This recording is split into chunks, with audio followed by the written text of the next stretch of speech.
Tout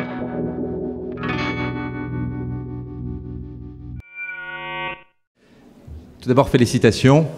20 ans nous séparent. J'étais à votre place il y a 20 ans. Je suis sorti de l'école en 88. Et 20 ans, ça passe très vite. Donc j'ai un certain nombre de choses à vous dire. Je ne vais certainement pas suivre tout ce qui est écrit sur les papiers que j'ai devant moi, mais je vais essayer en quelques minutes de vous restituer à la fois l'expérience et le fruit de tout ce que j'ai pu apprendre ces 20 dernières années, et essayer de vous démontrer les raisons pour lesquelles, même après 20 ans, eh bien, on a toujours beaucoup d'enthousiasme, et que le fait de garder toujours en tête que le meilleur reste à venir est sans doute, dans tous les moments de la vie, un élément qui permette à la fois de surmonter les difficultés auxquelles on est exposé, mais aussi de pouvoir goûter avec un immense plaisir tous les succès et tous les moments privilégiés que dans la vie personnelle, bien évidemment, mais aussi dans sa vie professionnelle, on est amené à vivre. Donc, mesdames et messieurs, chers filleuls et filleules, les écharpes rouges qui vous vont très bien, je suis très heureux d'être parmi vous ce soir et d'être parrain de la promotion 2008 de l'ISEG. Après votre admission à l'ISEG, vous franchissez aujourd'hui une nouvelle étape de votre parcours, 5 ans d'apprentissage, 5 ans d'expérience, 5 ans qui sont, j'en suis sûr, passés extraordinairement rapidement, et 5 ans qui vous ont donné les outils vous permettant d'aborder ce qui est un nouveau chapitre, et ce qui sera, je n'en doute pas, des aventures très différentes les unes des autres, mais des aventures qui marqueront l'expérience de vie qui sera la vôtre, et avec cette boîte à outils, qui est cette boîte à outils formidable qui vous a été donnée, pour laquelle vous avez été préparé à l'utilisation ces 5 dernières années. Ce soir, c'est un moment empreint d'une certaine solennité, intense comme l'a été votre intégration. Les quelques années qui me séparent de cette étape, et que mon statut de parrain m'a donc incité à partager avec vous, quelques principes qui ont été ma boussole tout au long de ces dernières années. À la manière de la campagne du Club Med, rester un modèle du genre, comme vous le disiez, Monsieur le Président, j'ai fait un certain nombre de rencontres qui m'ont marqué durant ces 20 dernières années, et l'une d'entre elles a été celle de mon ami Marc Drilech. Donc je parle au publicitaire qu'il a été, qu'il est et qu'il sera encore.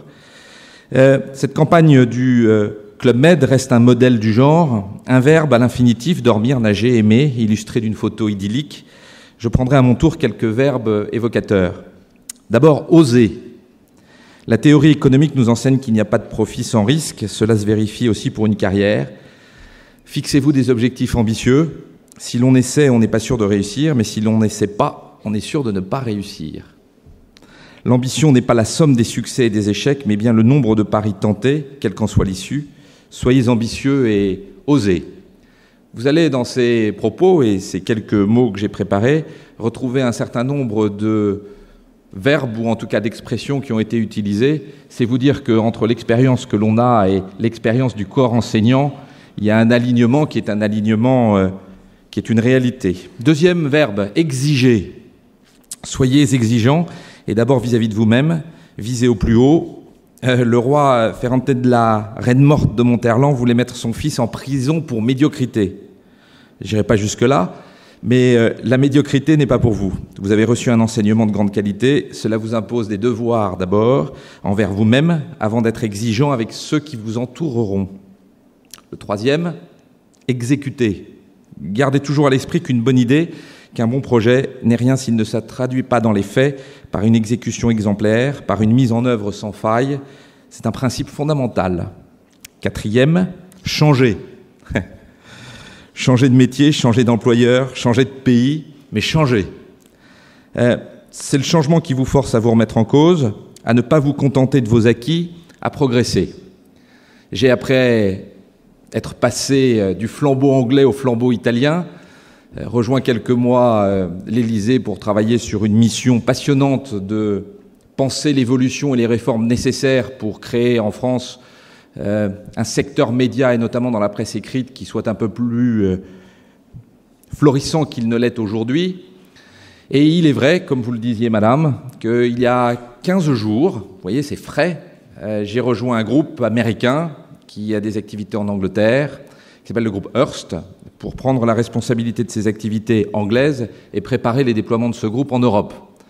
Il y a 15 jours, mes bureaux sont dans Soho, ceux qui le souhaitent seront les bienvenus, des bureaux très sympas et un quartier surtout très sympa à Londres. Je prenais un café dans le Starbucks pas très loin de mon bureau. Je dois vous avouer que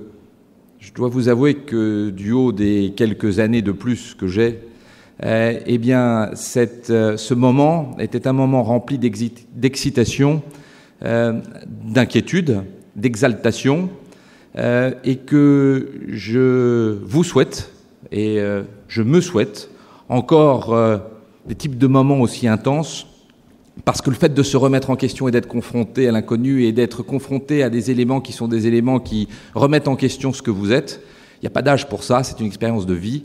Et cette expérience de vie donne une adrénaline qui est absolument extraordinaire. Je sais combien l'ouverture internationale de l'école, ce que vous avez pu y faire, et ce dans un monde qui est un monde où les frontières existent de moins en moins, les carrières se font de plus en plus à l'international. J'insiste véritablement pour que vous puissiez, et surtout quand on est jeune, c'est plus facile, mais attraper avec appétit toutes les opportunités ou toutes les chances que vous pourrez avoir de travailler à l'étranger. Être confronté à des cultures qui sont des cultures différentes, être confronté à des façons de faire et des façons de penser différentes. Et là aussi, une richesse qui est sans prix. Oser, exiger, exécuter, changer, voilà quels pourraient être les mots du viatique de l'ISEG et que je reprendrai volontiers à mon compte. En quittant l'école, certains parlent de rupture, je parlerai plutôt de continuité dans votre vie. Continuité par rapport à votre projet personnel, continuité également avec l'ISEG. Après l'excellence académique que vous avez découverte, vous allez rencontrer ce réseau puissant qui est celui de vos anciens, 12 000 anciens, bénéficier de l'expérience de ceux qui effectivement peuvent vous apporter. Là aussi, n'hésitez pas à solliciter et à saisir toutes les occasions qui vous seront données de pouvoir utiliser l'expérience des autres. Communauté de 12 000 membres, c'est au-delà des réseaux sociaux, c'est un réseau humain qui a une force exceptionnelle. Ce réseau est le vôtre, il est à la fois professionnel, festif, social et porté par des valeurs de solidarité et de reconnaissance. Gardez à l'esprit que ce réseau très actif saura vous accompagner, certes dans les bons moments de votre carrière, mais aussi dans les passages qui seront, et ce sera le cas, parfois un peu plus complexes. Ayez le réflexe ISEG, où que vous soyez dans le monde, ça c'est bien, n'est-ce pas, Marc ? Vous êtes dans ce réseau, vous formez le réseau, vous véhiculez l'image de l'école, vous avez un rôle à jouer. Si je m'en réfère à l'actualité récente de l'un de vos camarades, vous pouvez aussi désormais prétendre au meilleur job du monde. C'est tout ce que je vous souhaite. Félicitations encore à vous tous. Tous mes vœux de réussite vous accompagnent. Et étant donné que ma vie maintenant est un peu plus en terre britannique, je reprendrai une phrase qui est une phrase de Sir Winston Churchill, qui est un homme très admirable et qui disait la chose suivante. Et Dieu sait si aujourd'hui, cette vision qui était la sienne est tellement d'actualité. Vous savez, les pessimistes voient toujours les risques dans l'opportunité. Les optimistes voient toutes les opportunités qui se présentent dans l'inconnu et les difficultés. Mon conseil ultime, soyez optimistes. Bravo.